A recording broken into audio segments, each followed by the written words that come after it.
Welcome to Cahoots Commentary, where we share our comments about what to do and, most importantly, what not to do in your nonprofit communications. Thanks for joining us.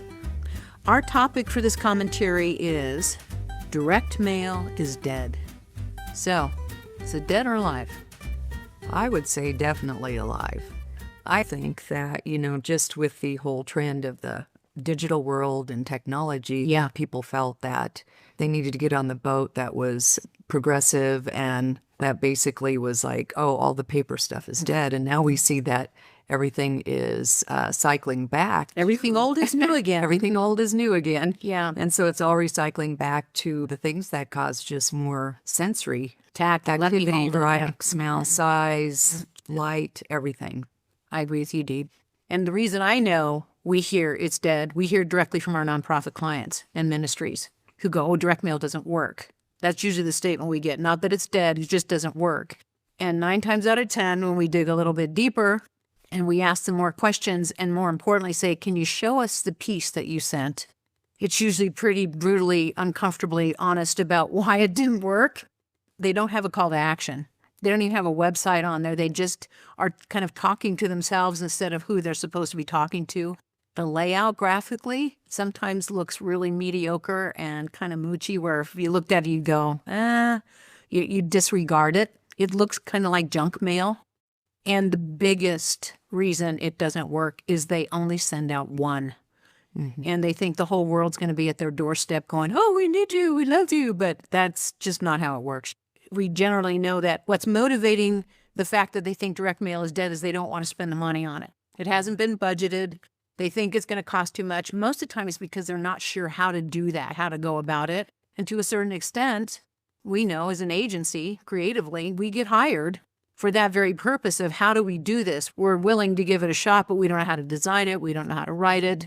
We don't know how to print it well. Mm-hmm. And that's viable, we can see, but that doesn't mean it's dead. It just means that it may not be economical, and it has to be something you have to budget for.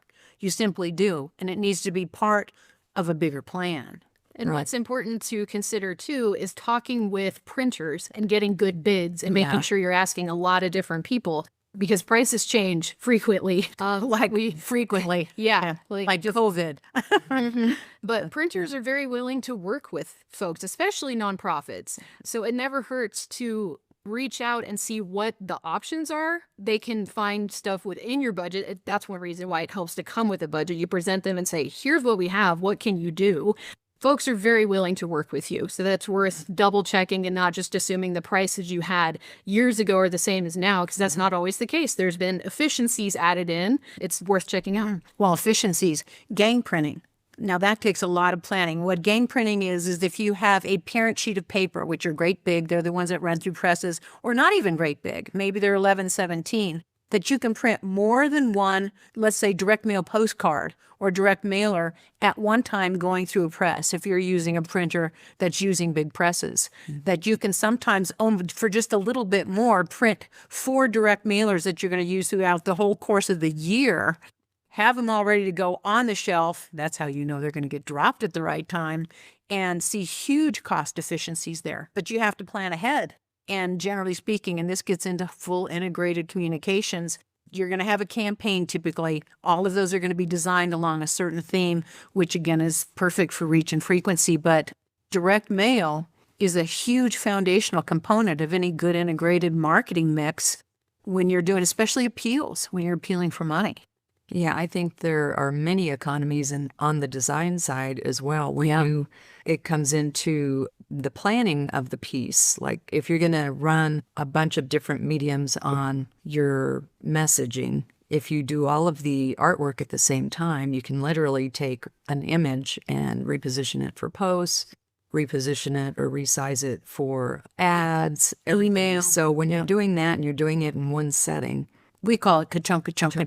Yeah. Right. So you can just keep going and you can resize everything. Everything gets done at the same time. So they're not individual projects every time you call for a different layout. Well, and switching it up every time is just not good advertising or promotion either. Mm-hmm. So if you've got a graphic designer on your staff, or if you use one freelance, or if you use an agency, having a campaign that's got a layout, that's got themes, that has the standardized storytelling. Direct mail is a big piece of that. The other thing that people don't realize, and it's really important, is direct mail does some things that, yes, email can do these to a certain extent, but like you said, Dee, earlier, the tangible aspects. If I get a direct mail appeal in the mail from an organization or a ministry that I support, I'm not going to just immediately toss it because I'm part of their community. And so if it's done well, it's compelling, it's got a teaser on the outside of the envelope that makes me go, oh, what's that about? Opening it and reading it, what happens is about 2 or 3 things. One, if it compels me to give or to volunteer or to come alongside or go to an event, it can go into my bill pile or my planning pile. In other words, I've retained it for something. It's also a referral tool. Mm-hmm. If it's storytelling, it's got an appeal and it's talking about something that happened with this organization or this cause that's compelling, the likelihood is exponentially greater of me taking it next door to my neighbor and going, Joan, I know that you're really passionate about environmental stuff. I want you to see what I just got in the mail. That the referral tool part of direct mail is huge. It's got shelf life. Yeah. And also, just the fact that 72% of all consumers engage with mail. Yes. Which every day almost. Right out of the gate, it starts with that higher percentage of who's actually participating in that particular messaging. And it's the direct mail. Exactly. And it's the only thing from an advertising and marketing standpoint where you can know that it actually got to the audience that you're trying to get it to. It went to their home. So even they go, oh, yeah, but they're going to take it and just toss it. Well, if you're really engaged in a good relationship with that donor or that person that's on your list, they're not going to just toss it.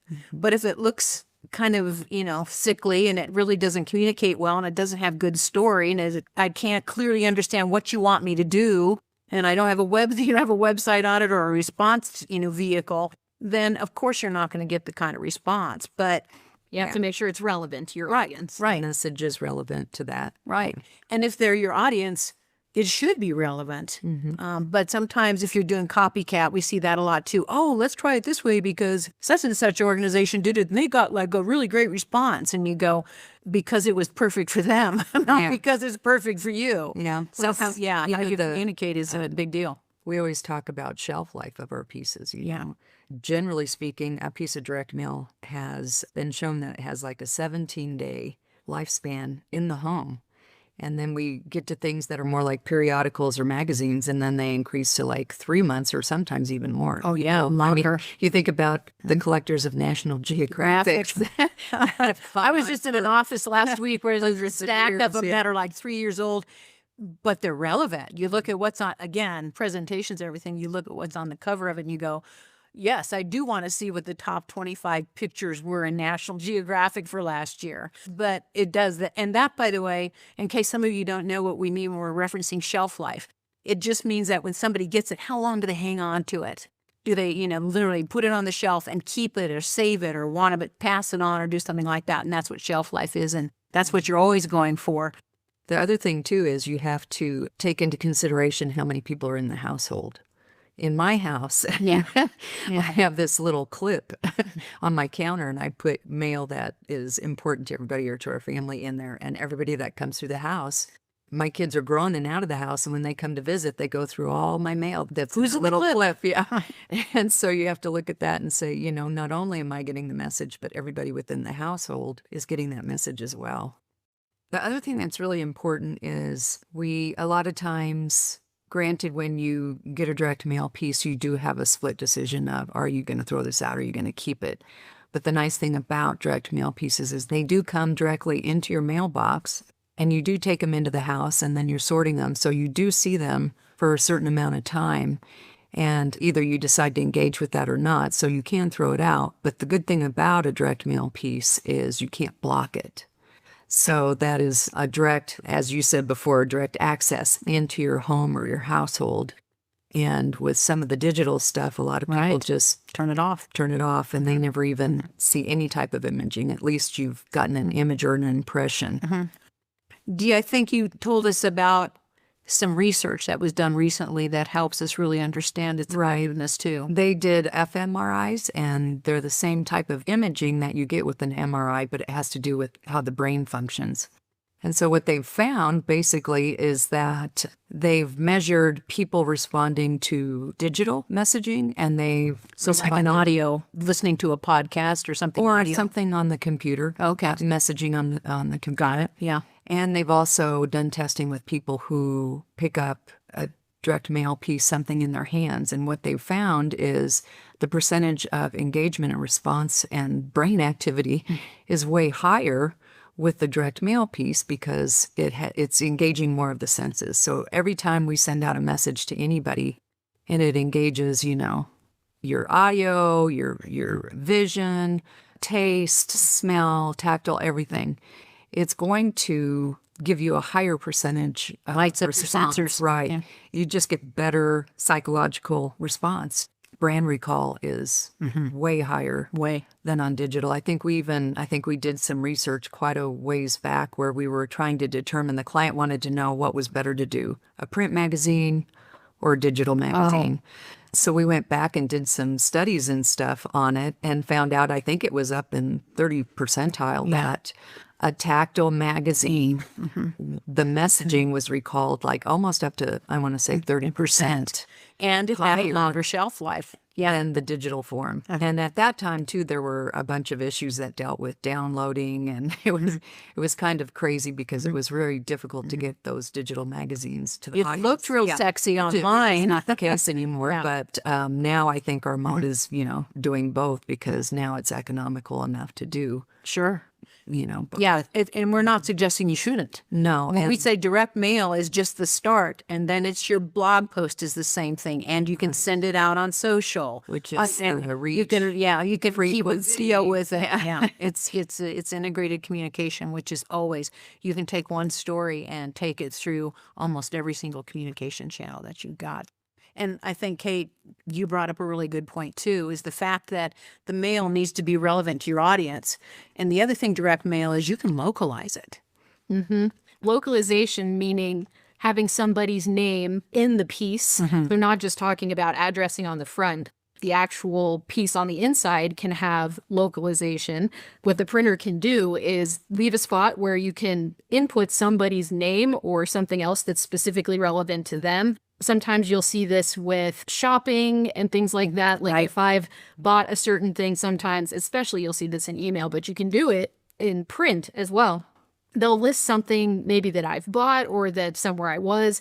But in the cases of nonprofits, even just including somebody's name in the actual piece can mean a lot. It means that you're in their system, you know who they are. It's not just, It's your personal. whoever. Yeah. Like because you came to our gala last year, many printers now have got the capacity to be able to localize that in line when they're printing. And, does it cost more? Well, when you talk to somebody that personally, the cost is more than recuperated in what the outcomes and the return on the investment is, where somebody looks at it and they go, they know me. And on average, it really doesn't add that much cost anyway because they're already running it. All right, it's going through. Yeah, Right. yeah. All the services. Yeah, the system already has it in there. And so it is actually very cost efficient. And in combination with what we were talking about with good layout and all those things, it will save you a lot of money to plan ahead and think about it. But that's, like I'm saying, talk to your printer. They have options to do these kind of things. Yeah. I think, too, the two other big factors are you can do segmentation Yes. with different messages, just like you can in email or a lot of the other digital advertising. And you can also limit costs by postage, having different, like a nonprofit status. So that can save some money for you in the postage. And that's that we hear a lot of negatives, and it's understandable. Like at recording of this commentary, postage first class is 75 cents. That's a lot a piece. And they're raising it every year. It's Every month, it feels like. Yeah. Our direct mail providers keep sending us all these emails saying it's going up. And we go, well, what's new? But it's faster. Forever stamp. Yes, really. Forever and ever, by forever. But we, when we hear that direct mail costs too much, most of the time the reason is because the nonprofit organization or ministries or whatever, and you do have to be a nonprofit, aren't familiar with nonprofit bulk mail. And that is a massive difference. But it does take technically a little bit extra work.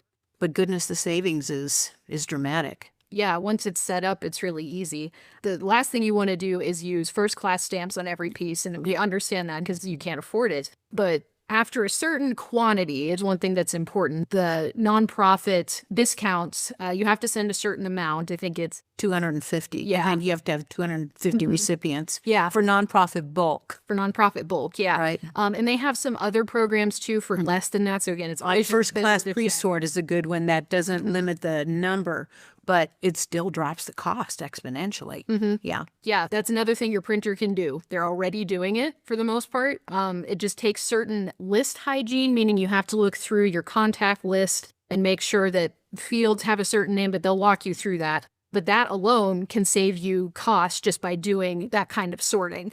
But as far as the nonprofit bulk, once you have it set up, the printer again knows how to use these. You can use what they call an indicia, which is the pre-printed postage rather than having to get the reels of hundreds of stamps, which saves you time again because they run it through as your piece is going through. So that, you don't have to get 50 volunteers to put stamps on all of your pieces.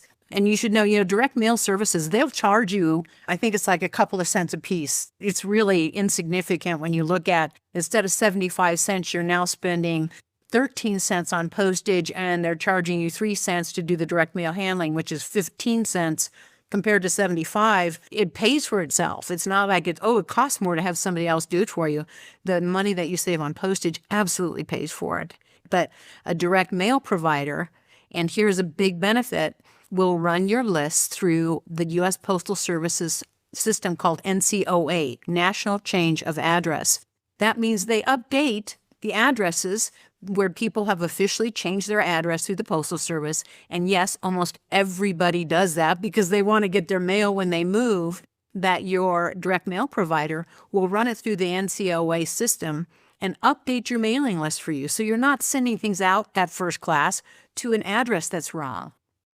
I think, too, a real important part is how are you linking things together? Direct mail will let your response device be your website. A lot of people go, oh, well, nobody responded to the response card that was in our direct mailer. And you go, but did they go to your website? And the majority of people are utilizing that now just simply because it's secure. They're going to use a credit card and they know if they go to your website, it's going to do that. But the direct mailer, the appeal, is what motivated them to go to the website in the first place, because they wanted to see more of the story or what have you, which is great because the second they go to the website, we can track them. We know that they came. We can see what kind of activities they did in the sense of a donation or signing up for more information or reading more information. And so redirecting to the website, and there's a lot of neat ways that you can measure stuff like that. Yeah, you want to make sure that it's easy for folks to get to your website. And there's ways like using QR codes or using URL shorteners, right? So you don't have a super long URL that someone has to type in. If you use a shorter URL, that's easier and folks will be more likely to engage. How do they find those, Kate? You can search to find them. There's a ton. You can even find some actually built into social media. Just search for URL shortener or shorten URL and all kinds of services come up. But do look for them in other systems that you use because they're constantly being built into things, especially databases and nonprofit management software. They're all over the place. And when someone has those, the neat part about that, too, when we're talking about is trackable. When it comes into the website, you can see what they used to get there. And so that makes that uniquely trackable to the direct mail piece that they saw it. And if you use it exclusively there, that's very easy to measure.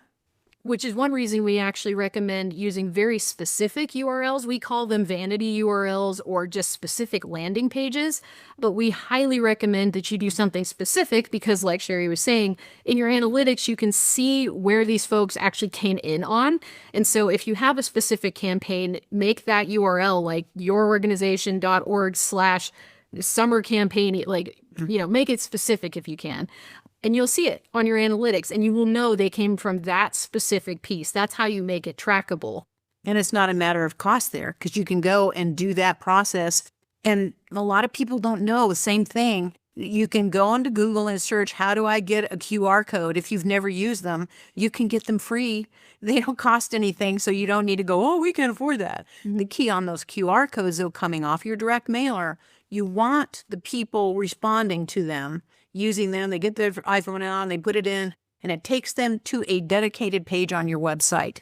Or it has to go at least to the page on your website that shares that same story. That's the integrated communications, where you send out the direct mailer, it sends them back to the website where they can read more about the story, perhaps watch a video on it, and have that great little link that gives them the link to your donate page or volunteer page or sign up for our newsletter page.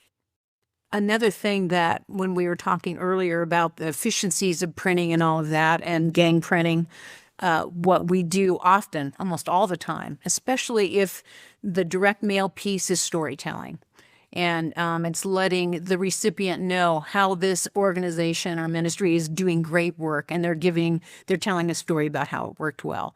If it is designed properly and it's written properly so that it doesn't date itself, I mean, if you put the date on absolutely everything, just know that people are going to know that it was for August. But if you don't put the date on it, but it's still relevant, and you try to actively make sure you're not dating the piece in your content, you can overrun it, meaning run extra copies of it, keep them on the shelf, and you can use them as leave behind collateral. If you're going to go to the next conference, or you're out introducing yourself to a new potential donor, or at an event that you have, you can actually use overruns of that storytelling, of that appeal, that direct mailer, almost like a brochure. It becomes it's a piece of collateral. It's something that you can add to other things that you're doing. And then it's really cost efficient, because if you're printing 500 of something, to print 25 extra is pennies.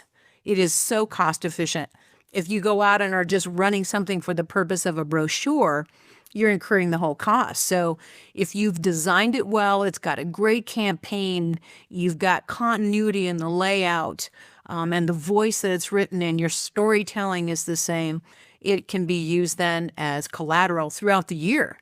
You can just grab that piece and go, I'm going to go meet someone somebody introduced me to, and you know what, I'm going to take the appeal that we sent out, the direct mailer that we sent out 2 months ago about Tom and all the neat things that he's doing in his work for our organization. You can use that same piece, and it is really, really effective there. Again, it's tactile, and if you're going out and you're shaking someone's hand and introducing yourself, putting something in their hand is natural. Telling them to visit your website when you're meeting with them, it just isn't. People will take a piece of collateral, just like, a business card. You can't underestimate the fact that people will still take it, put you in their contacts, and then they don't need it anymore, but at least you get in their contacts. To sum it up, I think we've given some really good reasons why, if you aren't using direct mail right now in your integrated communications for your organization or ministry or church, you should really thoughtfully think about it. It is worthwhile.